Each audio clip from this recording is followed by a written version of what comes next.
Guten Morgen, ihr Lieben. 11.11. Gut für ein Auswahlorakel.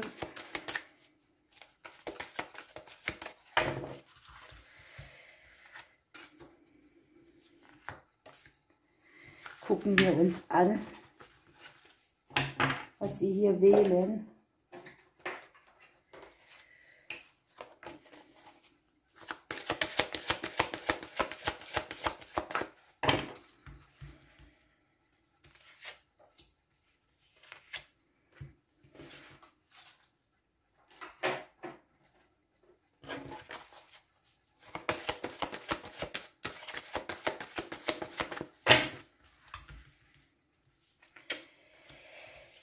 Ja, ihr wisst, es dauert jetzt kurz. Ich weiß nicht, was ich euch erzählen soll. Muss ich, glaube auch nicht. Ihr spult wahrscheinlich sowieso vor, was auch völlig in Ordnung ist. Mir persönlich ist dieses wichtig. Das Mischen gehört zum Kartenlegen dazu. Wenn du Leute zu Hause empfängst, hast du die Karten auch nicht schon liegen, sondern dieser Prozess wird vor den Augen deines Gegenübers gemacht. Klar könnte ich jetzt sagen, ich hau da so einen Zeitraffer rein, aber nö. Nö. Ich muss auch nicht alles mitmachen, gell? So, dann.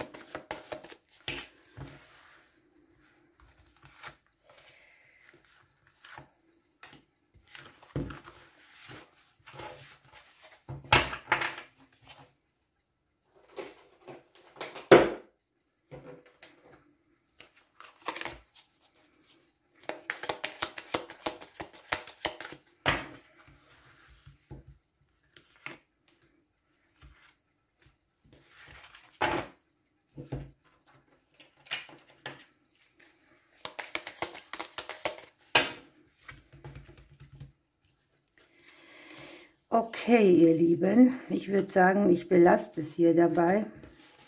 Ihr könnt hier wählen zwischen dem, der hier die Beine so hoch streckt oder der hier so ein bisschen chillig auf dem Boden rumliegt.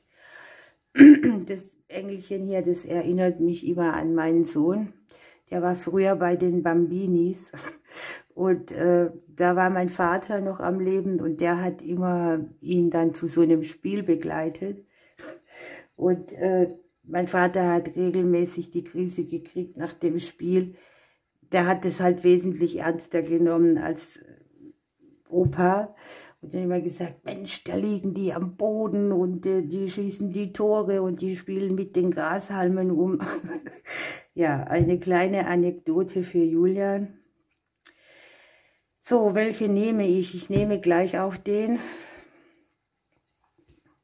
Und wir gucken. 11.11. Trauerarbeit steht an. Möglicherweise gibt es irgendetwas, das dir im Leben passiert ist, das hier Spuren hinterlassen hat, wo noch irgendwelche Reste sind, die nicht aufgearbeitet sind, die vielleicht verdrängt wurden oder wo man sich schnell abgelenkt hat von irgendetwas. Und man wird hier so ein bisschen aufgefordert, dass man genau hinguckt, bevor man irgendetwas weitermacht. Ne? Ich habe gerade von meinem Papa gesprochen. Der ist bei einer Herz-OP gestorben, während einer Herz-OP. Und möglicherweise hängt da irgendwas noch in mir. War auch komisch, denn wenn jemand einfach mal weg ist und du rechnest nicht damit, dann ist es sehr komisch. Und der Kopf kann es nicht so schnell begreifen. Okay. Dann haben wir hier, schreibe vielleicht mal deine Gedanken auf oder schreiben mag irgendwie etwas sein, was dich weiterbringen könnte. Ich möchte immer gerne mein Buch weiterschreiben, aber ich habe keine Zeit richtig oder Muße.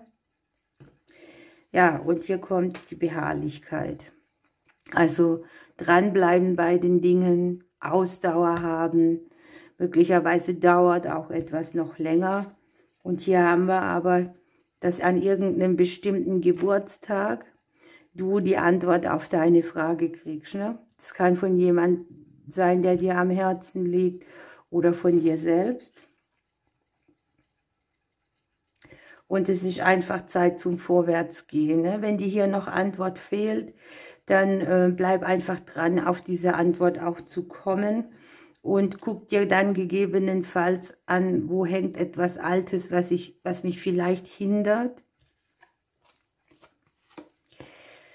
Ja, und die Blumenengel sagen hier noch, verstärke deine Intentionen. Ne?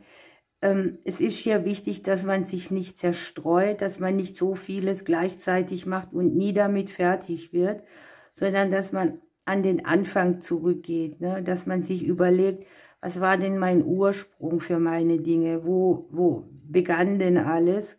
Und auf diesen Punkt darf man sich hier wieder konzentrieren.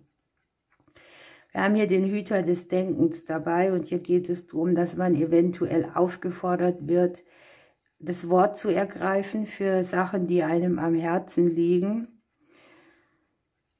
Möglicherweise darf man sich hier auch Notizen machen, denn hier geht es auch darum, dass man die passenden Worte findet.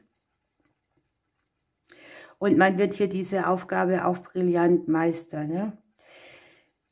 Möglicherweise wird man gebeten, Mentor für jemanden zu sein oder sich vielleicht selbst jemanden zu suchen, der einen weiterbringt in bestimmten Sachen. Und hier geht es um ein sehr professionelles, positives Vorgehen, eine gute Einstellung, neue Ideen.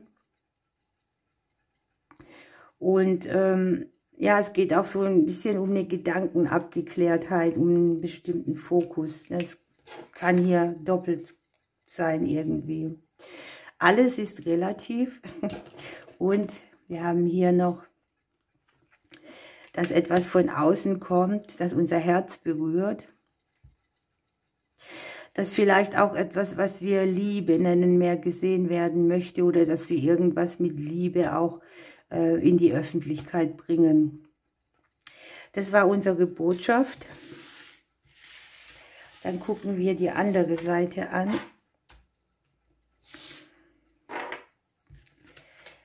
Und da haben wir für euch die Emotionen. Also es kann für euch so eine Zeit sein, wo ihr stark mit Emotionen konfrontiert seid. Da ist es auch immer so, dass der Verstand oftmals das überlagert, das Emotionale. Manche Dinge werden vom Verstand her viel nostalgischer betrachtet, als sie wirklich waren. Oder so dieses, früher war alles besser. Ne? Also achte hier auf deine Emotionen. Ihr habt hier einen kleinen Impuls, dass es darum geht, dass ihr vielleicht auch Jüngere gut anleiten könntet, dass ihr etwas weitergeben könnt von euch, von eurem Dasein, was jüngere Menschen unterstützt oder ihnen irgendwie ein Wegweiser ist. Wir haben für euch ein paar Themen, ich weiß, keiner kann es mehr hören, leider ist es unsere Urwunde. Jetzt bin ich gerade wieder selber so berührt, weil ich hatte ja die Karten vorher gezogen und dann von meinem Vater gesprochen und jetzt kommt es irgendwie in beiden Legungen, ne? Und hier geht es um Vaterthemen, die sich dann natürlich auch wieder auf eure Männer, auf eure Brüder, auf eure Söhne, also die ganze männliche Linie auswirken. Klar kann es auch hier sein, dass man hier bestimmte Emotionen dazu hat. Und wir haben hier Folge deinem Herzen. Ne? Also dein Herz zeigt dir das, was du brauchst oder wo etwas noch nicht stimmig ist oder wo eine Emotion vielleicht auch noch geklärt werden muss. Ihr habt hier die Schwangerschaft, das heißt, hier wird etwas Neues geboren für euch. Es geht vielleicht auch sehr stark um eure Kinder. Ne? Wir haben hier die Kinder mit dabei, hier die Kinder. Schwangerschaft hat irgendwo auch was mit Kindern zu tun. Und es geht darum, dass das, was du erbeten hast, geschehen wird. Es ist hier schon auf dem Weg. Du hast einen Samen gesetzt und jetzt beginnt es sich zu verwirklichen. Wir haben für euch das Lächeln mit der Sonnenblume. Denkt daran, dass Lächeln oder Lachen eine tief berührende, generierende Wirkung auf Menschen hat. Ich kenne das selber von mir. Ich kann albern sein wie ein Kleinkind manchmal. und auch über alles Mögliche lachen. Und es ist einfach eine Energie, die erleichtert oder die ansteckt auch andere, ne? Okay, dann haben wir die 8 des Denkens und hier geht es darum, dass man eventuell das Gefühl hat, dass die Umstände einen einschränken. Dann guck hier, das ist vielleicht nur eine Illusion, der Verstand suggeriert es.